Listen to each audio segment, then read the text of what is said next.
Miami, Florida. Era miércoles por la noche, 17 de febrero de 1982, aproximadamente las 11:45 de la noche, cuando el detective Robert Palomino del Departamento de Policía de Miami-Dade cerró la carpeta que contenía el expediente del caso número 82-441. Se recostó en su silla de oficina gastada por años de uso y comprendió que había estado mirando la verdad durante semanas sin reconocerla por lo que era.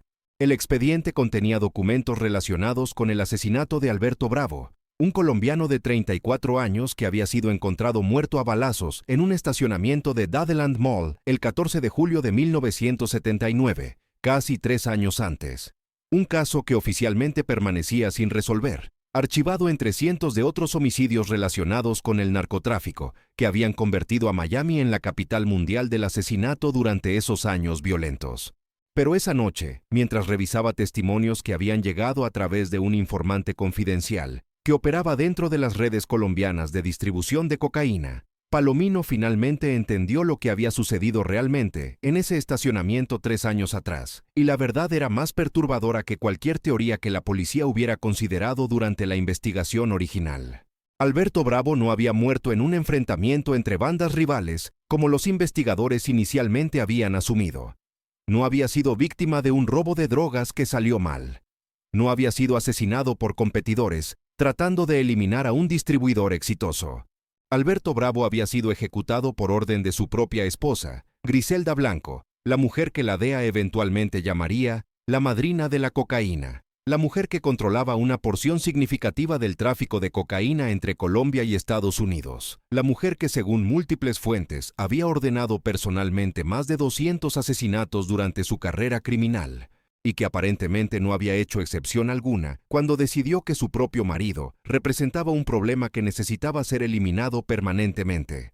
La historia que los informantes habían proporcionado, corroborada por múltiples fuentes que no se conocían entre sí y que por lo tanto no podían haber coordinado sus testimonios, comenzaba no en Miami sino en Medellín, Colombia, aproximadamente 18 meses antes de que Alberto Bravo muriera en ese estacionamiento de centro comercial.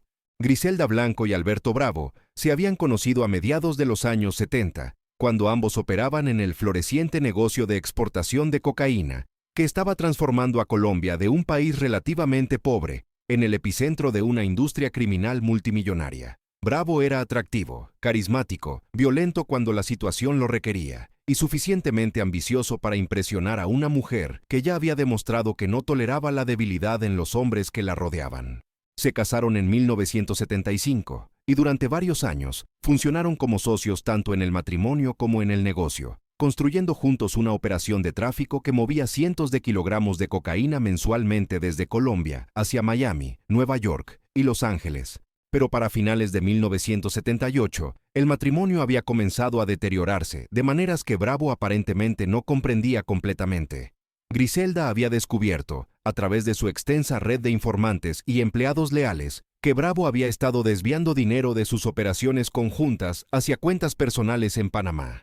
Las cantidades no eran enormes en el contexto de un negocio que generaba millones de dólares mensuales, quizás $200,000 en total durante el transcurso de un año, pero el acto de robar a Griselda Blanco, aunque fuera una cantidad relativamente pequeña, representaba una traición que ella no podía tolerar, no porque necesitara el dinero, no porque la pérdida financiera afectara significativamente sus operaciones, sino porque permitir que alguien, cualquier persona, incluyendo su propio marido, la robara sin consecuencias, establecería un precedente que socavaría toda la estructura de miedo y respeto que mantenía funcionando su organización criminal. Si Alberto Bravo podía robarle y sobrevivir, entonces cualquiera podría intentar lo mismo, y la reputación que Griselda había construido cuidadosamente, la reputación de ser absolutamente implacable con cualquiera que la traicionara, quedaría destruida.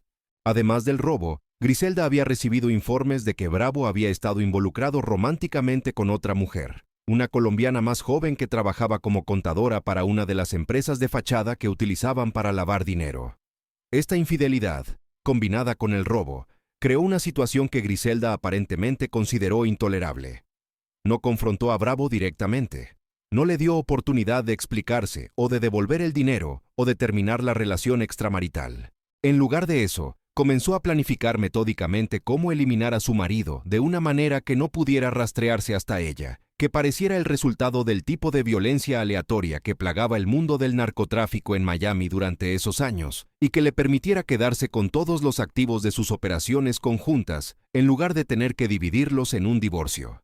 El hombre que Griselda seleccionó para llevar a cabo el asesinato se llamaba Jorge Ayala, conocido en los círculos criminales colombianos como Rivi, un sicario de 27 años que ya había ejecutado múltiples asesinatos por encargo para la organización de Blanco y que había demostrado ser confiable, discreto y absolutamente carente de escrúpulos sobre a quién mataba siempre que el pago fuera suficiente. Ayala había crecido en los barrios pobres de Medellín, había aprendido a matar antes de cumplir 15 años y había emigrado a Miami específicamente porque Griselda Blanco le había ofrecido trabajo regular como ejecutor de su organización. Para Ayala, matar a Alberto Bravo no era fundamentalmente diferente de matar a cualquier otro objetivo. El hecho de que Bravo fuera el marido de su empleadora era irrelevante. Lo que importaba era que Griselda estaba dispuesta a pagar $50,000 por el trabajo, una suma considerable incluso para un asesinato de alto perfil, y que completar el trabajo exitosamente solidificaría la posición de Ayala como el sicario principal de la organización. Las instrucciones que Griselda proporcionó a Ayala fueron específicas y detalladas. El asesinato debía parecer el resultado de un enfrentamiento relacionado con drogas, no una ejecución planificada. Debía ocurrir en un lugar público, donde hubiera testigos que pudieran confirmar que múltiples tiradores habían estado involucrados, creando la impresión de un tiroteo entre bandas rivales. Debía haber suficiente caos y confusión que la policía tuviera dificultad reconstruyendo exactamente qué había sucedido y quién había disparado a quién. Y crucialmente, debía parecer que Alberto Bravo había sido el agresor inicial, que había atacado a alguien y había muerto en el tiroteo resultante, eliminando cualquier sugerencia de que había sido específicamente seleccionado como objetivo. Lo que Ayala organizó fue una operación que involucraba a 4 hombres, además de él mismo, todos sicarios colombianos que trabajaban regularmente para la organización de Blanco and, que comprendían que hacer preguntas sobre por qué estaban matando al marido de su jefa no era aconsejable para su salud continua. El plan era simple pero efectivo. Alberto Bravo tenía una reunión programada con un supuesto comprador de cocaína en el estacionamiento de Dadeland Mall la tarde del 14 de julio de 1979. Esa reunión había sido organizada por la propia Griselda, aunque Bravo no sabía que su esposa estaba involucrada. Bravo creía que estaba encontrándose con un nuevo distribuidor de Nueva York que quería establecer una relación comercial directa, alguien que potencialmente compraría grandes cantidades de cocaína mensualmente y que representaba una oportunidad de expandir las operaciones hacia nuevos mercados. Cuando Bravo llegó al estacionamiento en su Mercedes blanco, aproximadamente a las 2 de la tarde de ese sábado caluroso de julio, encontró no a un comprador potencial, sino a Jorge Ayala y sus asociados esperándolo en una camioneta blanca sin identificación. Lo que sucedió a continuación duró menos de 2 minutos, pero dejó una escena de violencia que traumatizaría a los compradores del centro comercial que presenciaron el tiroteo y que se convertiría en uno de los incidentes más infames en la historia criminal de Miami. Ayala y sus hombres abrieron fuego sobre el Mercedes de Bravo, mientras éste intentaba escapar, disparando con pistolas automáticas y al menos una ametralladora que destrozó el vehículo y mató a Bravo casi instantáneamente. Pero Bravo iba armado, como casi todos los traficantes de cocaína de esa época, y aparentemente logró disparar varias veces antes de morir, hiriendo a uno de los atacantes y creando exactamente el tipo de escena confusa de tiroteo mutuo que Griselda había querido. Los atacantes huyeron en su camioneta, dejando atrás a un hombre herido que moriría más tarde en un hospital, sin poder ser identificado, y dejando una escena del crimen tan caótica que los investigadores iniciales concluyeron que habían presenciado un enfrentamiento entre bandas rivales en el que ambos lados habían sufrido bajas. La investigación policial que siguió fue exhaustiva pero fundamentalmente equivocada en sus premisas. Los detectives asumieron que Alberto Bravo había sido víctima de competidores tratando de eliminar a un distribuidor exitoso, o que había intentado robar a alguien más poderoso y había pagado el precio. Nadie consideró seriamente la posibilidad de que su propia esposa hubiera ordenado su muerte, en parte porque eso parecía demasiado monstruoso para ser creíble, y en parte porque Griselda Blanco había interpretado el papel de viuda afligida con una perfección que convenció a investigadores, asociados e incluso a miembros de su propia familia extendida, de que estaba genuinamente devastada por la pérdida de su marido. En el funeral de Bravo, que se llevó a cabo en una iglesia católica de Miami 3 días después del asesinato, Griselda lloró de manera tan convincente que varios asistentes recordarían años después haberse sentido conmovidos por la profundidad aparente de su dolor. Vestida completamente de negro, sosteniendo la mano de uno de sus hijos, mientras el sacerdote recitaba oraciones por el alma del difunto, Griselda proyectó la imagen de una mujer cuya vida había sido destruida por la violencia sin sentido del mundo del narcotráfico, una víctima tanto como su marido muerto. Nadie en esa iglesia, excepto Jorge Ayala, que asistió como uno de los empleados de seguridad de Griselda, sabía que la viuda llorando en el primer banco había pagado $50,000 para asegurar que su marido terminara en ese ataúd. Lo que finalmente expuso la verdad, casi 3 años después del asesinato, fue una combinación de circunstancias que Griselda no había podido anticipar. Jorge Ayala, el sicario que había liderado el equipo de asesinato, había sido arrestado en enero de 1982 por un homicidio no relacionado con el caso Bravo, y enfrentando la posibilidad de pasar el resto de su vida en prisión, había comenzado a negociar con fiscales federales, ofreciendo información sobre las operaciones de narcotráfico colombianas a cambio de una sentencia reducida. Entre la información que Ayala proporcionó, estaban detalles sobre múltiples asesinatos que había cometido por encargo de Griselda Blanco, incluyendo el asesinato de Alberto Bravo en el estacionamiento de Dadeland Mall. La historia que Ayala contó a los investigadores, grabada en múltiples sesiones de interrogatorio que totalizaron más de 40 horas de testimonio, era tan detallada y tan internamente consistente que los fiscales concluyeron que debía ser verdadera.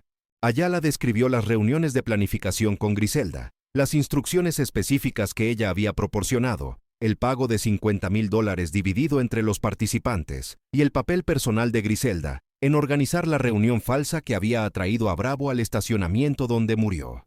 Ayala incluso proporcionó detalles que solo alguien involucrado directamente en el asesinato podría haber conocido, incluyendo la descripción exacta de las armas utilizadas, la posición de los tiradores y las últimas palabras que Bravo había gritado antes de morir. Para el detective Palomino, leyendo las transcripciones de los interrogatorios de Ayala esa noche de febrero de 1982, la verdad era simultáneamente horrorosa y extrañamente lógica, una vez que comprendías quién era realmente Griselda Blanco. No era simplemente una criminal, no era simplemente una traficante de drogas que había acumulado poder y riqueza en una industria violenta. Era algo más fundamental, algo que Palomino había encontrado ocasionalmente durante sus años investigando crímenes organizados, pero que nunca había visto manifestado tan completamente. Griselda Blanco era alguien para quien las relaciones humanas, incluyendo el matrimonio, existían únicamente como instrumentos para lograr sus objetivos, y para quien eliminar a cualquier persona, incluyendo su propio marido, era simplemente una decisión táctica comparable a cerrar un negocio que había dejado de ser rentable. Lo que hacía el caso particularmente perturbador para Palomino no era solo el acto de asesinar a un marido, aunque eso era suficientemente monstruoso. Era la frialdad metódica con que Griselda había ejecutado el plan, la manera en que había continuado viviendo con Bravo durante meses mientras organizaba su muerte, la perfección de su actuación como viuda después del asesinato, y la capacidad aparente de compartimentalizar sus emociones, de tal manera que podía ordenar la muerte de alguien con quien compartía su vida y su cama, sin mostrar ninguna señal externa de conflicto interno. Los archivos contenían fotografías de Griselda tomadas en varios eventos sociales durante los meses que siguieron al asesinato de Bravo. En ninguna de esas fotografías parecía una mujer atormentada por la culpa o afectada por el trauma de haber perdido a su marido. Sonreía en fiestas, asistía a reuniones de negocios, supervisaba operaciones de narcotráfico que movían millones de dólares y criaba a sus hijos con lo que todos los observadores describían como afecto genuino. Era como si el asesinato de Alberto Bravo hubiera sido simplemente un problema administrativo que había requerido solución, no un acto de violencia contra alguien que supuestamente había amado. Palomino cerró el archivo sabiendo que el caso probablemente nunca resultaría en cargos criminales contra Griselda Blanco. El testimonio de Jorge Ayala, aunque detallado y creíble, venía de un asesino confeso que estaba negociando para reducir su propia sentencia, y cualquier abogado defensor competente destruiría su credibilidad ante un jurado. No había evidencia física que conectara a Griselda directamente con el asesinato.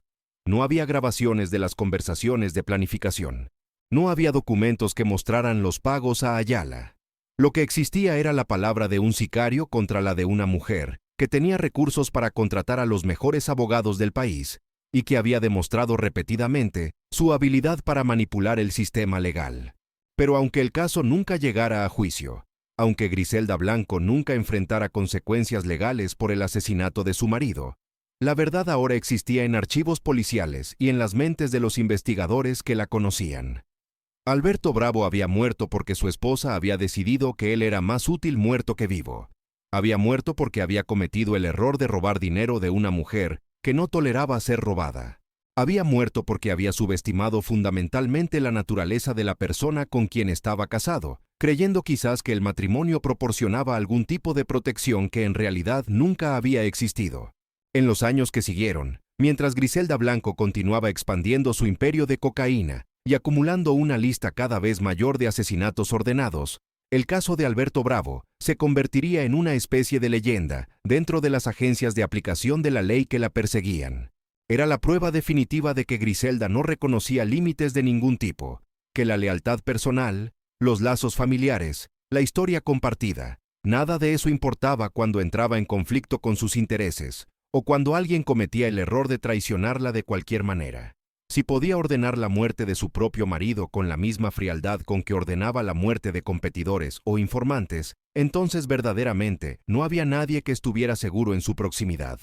El 3 de septiembre de 2012, más de 3 décadas después del asesinato que había ordenado en ese estacionamiento de centro comercial, Griselda Blanco moriría ella misma asesinada, baleada por un sicario en motocicleta mientras salía de una carnicería en Medellín, Colombia. El método de su muerte era irónico dado que ella había popularizado el uso de sicarios en motocicleta para asesinatos durante sus años de poder en Miami. Nadie fue arrestado por su asesinato. Nadie probablemente sería.